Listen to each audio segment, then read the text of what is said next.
Oi, antes do vídeo começar, eu só queria falar que agora eu tô com o Twitter e o Instagram. O arroba dos dois é okiki, então é isso, me segue lá.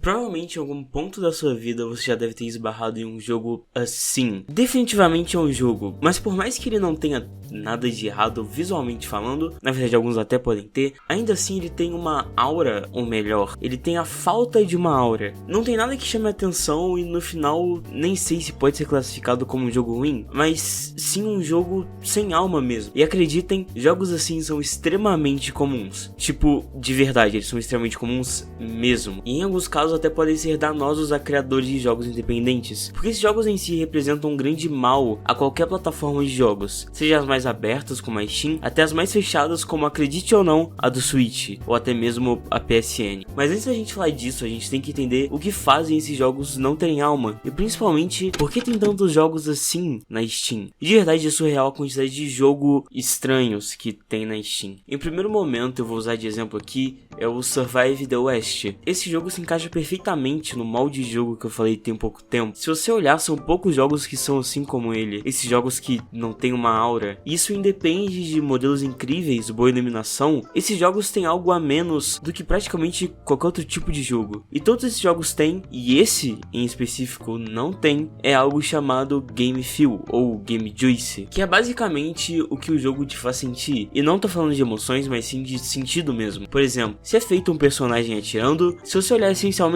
eu sou uma pessoa com um objeto que atira outro objeto, que é algo que pode ser assim, mas é aí que vem o Game Feel. Toda a ideia é sobre te passar esse sentimento de ser você que tá atirando com essa arma. Então aí vem centenas de fatores, como essa arma, ela é pesada? Se ela fosse o personagem vai se movimentar mais devagar. O que acontece quando o player atira? Bem, primeiro sai uma fumaça, a arma pode ter um knockback no player, se for uma arma pesada a tela pode tremer, quando a bala sai ela pode deixar um rastro mostrando que ela foi rápida, quando a arma atira é feito um som, etc, e etc. E eu só poderia citar inúmeros exemplos do que aconteceria nesse mesmo caso. Então, imagina em um jogo inteiro, praticamente tudo tem que te fazer sentir algo. Até as menores coisas, como o som, te afetam de uma forma muito grande. E isso, quando é feito, e quando acima de tudo é bem feito, deixa o jogo ser verdadeiro de certa forma. E esse assunto é extremamente abrangente. E ver como os jogos diferentes fazem isso é muito interessante. E é exatamente isso que, na minha opinião, dá alma a um jogo. E voltando aos exemplos que eu dei sobre a falta de um game feel, vamos pegar como, por exemplo, de novo, o Survive the West. Para contexto, ele é um jogo de sobrevivência online, e nele você pega recursos, constrói ferramentas, etc. E nesse jogo, é assim que você minera. Por mais que tenha um efeito aqui e ali, um barulho, mesmo assim, o jogo não consegue transmitir que você tá realmente fazendo isso. E dá pra comparar isso com um jogo extremamente mais simples, que é o Minecraft, que faz isso com muito mais maestria. Quando você quebra algo, alguns eventos te dão todo esse sentimento. Primeiro, que é tocado um som único para cada bloco, que mostra quando ele está sendo quebrado, e isso pode variar bastante no que você está sentindo, se é um material leve, se é um material pesado e etc. Também aparece um rachado no meio deles que mostra que o progresso de quanto quebrado ele está e que ele está quebrando. Também acontece uma animação do seu personagem e são criadas partículas do bloco onde confirma que ele está sendo quebrado. E assim, quando ele termina de ser quebrado, ele é deletado e faz um som onde uma versão menor dele aparece para você pegar, e quando você pega também faz um som. Tudo isso compõe bem demais. Essa sensação de quebrar um bloco já no outro jogo é inexistente. Quando você quebra madeira, né, mostrado o progresso disso, existem partículas, mas elas são excessivas. E também tem esse efeito de fumaça. Tá bom, por algum motivo tem. E tem essa animação que é bem genérica e não convence que realmente é uma pessoa ali, ou que você tá sentindo isso. E essa animação é bem genérica, assim, aquela animação pré-made. Mas a gente já chega nisso. Você também só recebe a madeira no seu inventário e você consegue ver a diferença gigantesca que esses dois jogos têm. E o mesmo problema desse jogo, pra qualquer outro jogo sem alma da Steam, é que no final todos eles são asset flips. Asset flips são jogos como esse, e que em sua característica principal tem não usar nada criado do zero, por isso o nome asset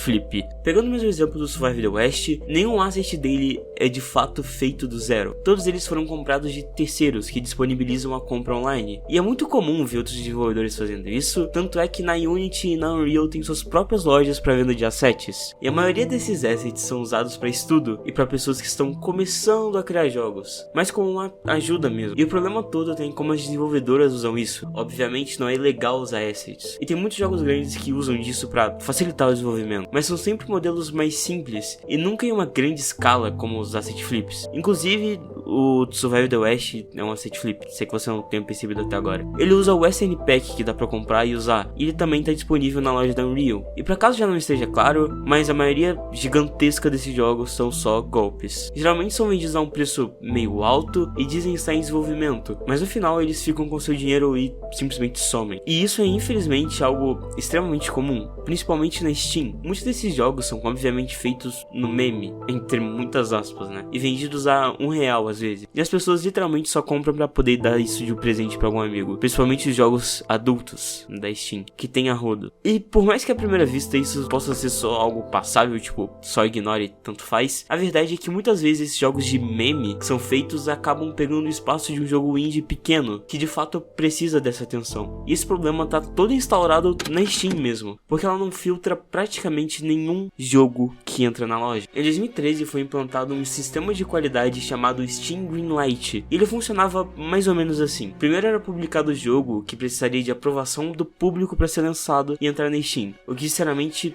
não parece algo tão ruim, né? Só não parece mesmo, porque dependendo das pessoas da internet pedir pra se fuder. Então, por causa disso, eram criados bots pra ficar votando pra certo jogo entrar na Steam. E por mais que esse sistema não seja extremamente eficaz, ao menos ele tinha só um certo grau de eficácia. Porque em 2017 a Steam trocou esse sistema pela Steam Direct, que na verdade é bem pior que a Greenlight. Nesse sistema, a primeiro momento você teria que pagar uma taxa altíssima pro seu jogo entrar na Steam. Esse preço podendo variar de 100 a 5.000 dólares. De verdade, esse preço é exorbitante. Isso é só pra entrar na Steam, o que já é um preço gigantesco, principalmente se a gente já pensar nos desenvolvedores menores. Mas enfim, depois de um tempo esse preço foi reajustado pra só 100 dólares. O que lá fora pode ser um preço bom, mas esse preço em si não é reajustado pra cada país. Então, pra publicar um jogo na Steam é preciso de 500, na verdade quase 600 reais aqui no Brasil, o que é um preço extremamente alto, na verdade. E essa medida continua não funcionando, e você sabe muito bem que não funciona. E tem diversas camadas desse problema, porque isso também só não atrapalha a ser difícil achar um jogo menor na Steam. Ainda atrapalha mais promovendo jogos que são asset flips, ou jogos mais adultos mesmo, vamos dizer assim, né? O que é ridículo, na verdade. Mas é um enigma, na verdade não é um enigma tão grande assim, entender por que esses jogos são feitos. E é basicamente para lucrar com o sistema de cartas ou de conquistas. Muitas vezes alguns jogos desses podem acabar dando carta na Steam,